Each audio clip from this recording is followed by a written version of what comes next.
What's going on YouTube? In today's video, I'm going to show you how to change your cabin air filter for your third generation Toyota Tacoma.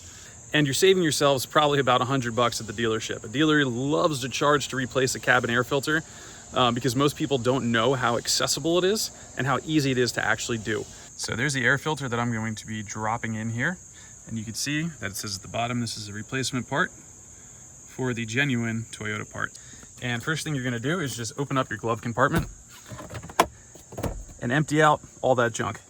Now that all that junk's gone, we're going to come back here to the very back of the compartment, and you'll see there's a little trap door back here. You're going to actually lift up and then pull out. So now that that's gone, you're going to see this little door, and this door has tabs on either side, at least on mine. Release the tab, there it goes, and now our air filter is exposed.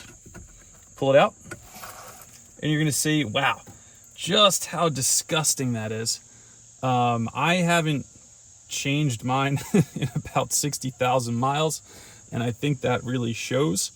So if your air has been kind of smelly, or you feel like your air is just not blowing as hard as it should, your air filter might look like that, and that's exactly why you need to change this thing.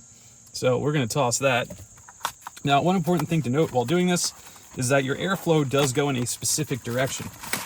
So much like if you've ever looked at the HVAC in your house, the air is going to flow in from one direction and go out the other. In the case of our Tacoma here, the air is coming in from the top and flowing down through the bottom.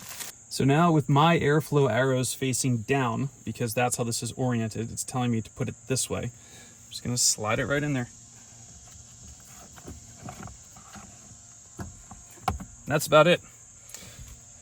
We'll put this thing back together, put this right back on the front where it belongs. Clip, clip.